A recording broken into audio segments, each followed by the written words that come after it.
Quelle analyse portez-vous sur ce qui se passe actuellement en Irak, s'il vous plaît? Je pense que la vision que l'on a des événements en Irak est complètement faussée par la manière obnubilée que l'on a de ne parler que de l'émirat islamique en Irak et au Levant. En réalité, ce qui se passe, c'est le début de partition en 3 États de l'Irak, conformément à la volonté de l'état-major des militaires des États-Unis depuis 2001.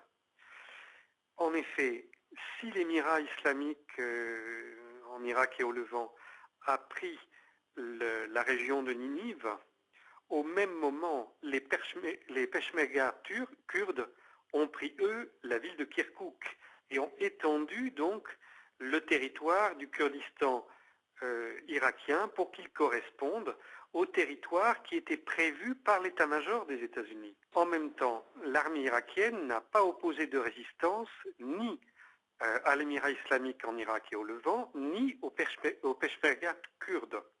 L'armée irakienne a déposé les armes à la demande de ses officiers. Il y a eu plus de 150 000 défections dans l'armée irakienne en 4 jours.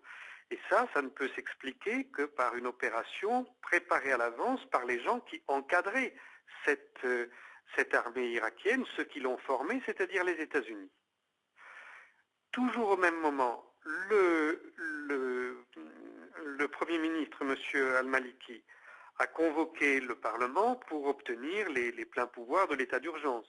Et là encore, les parlementaires ont boycotté la séance, il n'y a pas eu de quorum, et le Premier ministre n'a pas pu obtenir les moyens de faire face à cette agression. Donc, clairement, c'est un coup d'État qui est organisé. Tout ça a été prévu de longue date. En réalité, au moins depuis le début de cette année.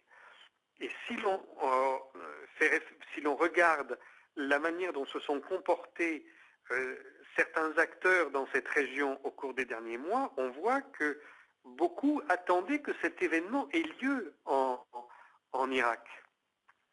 Alors, de quoi s'agit-il? Il s'agit bien sûr de diviser le pays en 3, mais il s'agit aussi pour l'Arabie Saoudite, qui joue un très grand rôle dans cette opération, pour l'Arabie Saoudite de trouver un moyen de négocier avec l'Iran, puisqu'ils viennent de commencer des négociations avec la République islamique, mais pour le moment, ils n'ont rien du tout. Ils sont en pleine déconfiture partout. Donc là, ils sont en train de se refaire une santé. Il est important de se rendre compte qui sont les forces en présence. Du côté kurde, les Peshmerga des Barzani sont extrêmement liés à l'armée israélienne. Ça, c'est quelque chose déjà de très ancien, puisqu'en fait, le Kurdistan irakien, il a commencé à être autonome à partir de la zone d'exclusion aérienne décrétée en 91 ou 92, à la fin de la guerre du Golfe.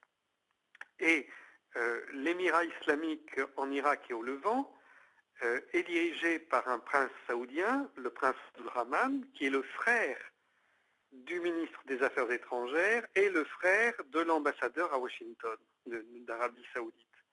Donc, il y a une vraie logique dans ce qui se passe. Et il y a quelque chose d'incroyable quand on voit les réactions occidentales qui crient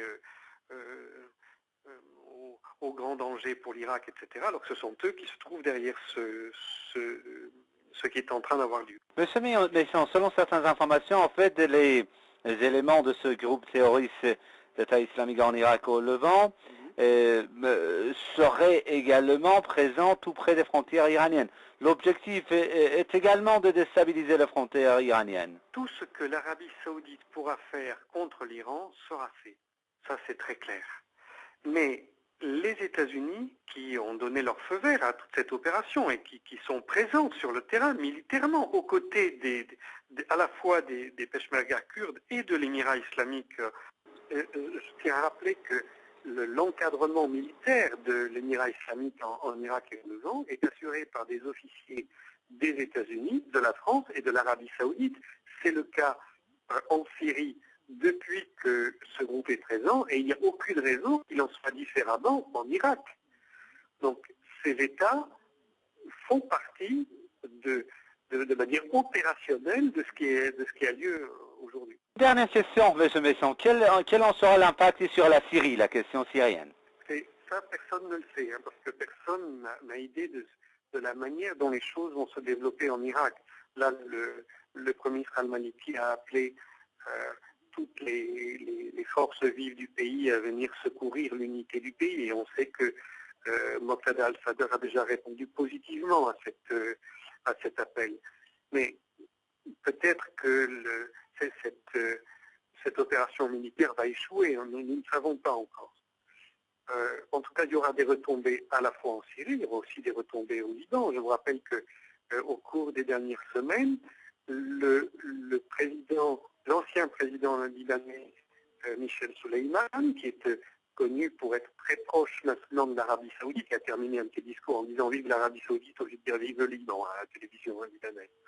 Donc, monsieur Soleiman avait demandé qu'il y ait une prorogation de 6 mois de son mandat, de manière à pouvoir tenir les rênes du Liban pendant l'opération de l'émirat islamique en Irak et au Levant. Voilà, donc il y aura des répercussions à la fois en Syrie et au Liban, mais attendons un peu pour savoir ce qu'il y a.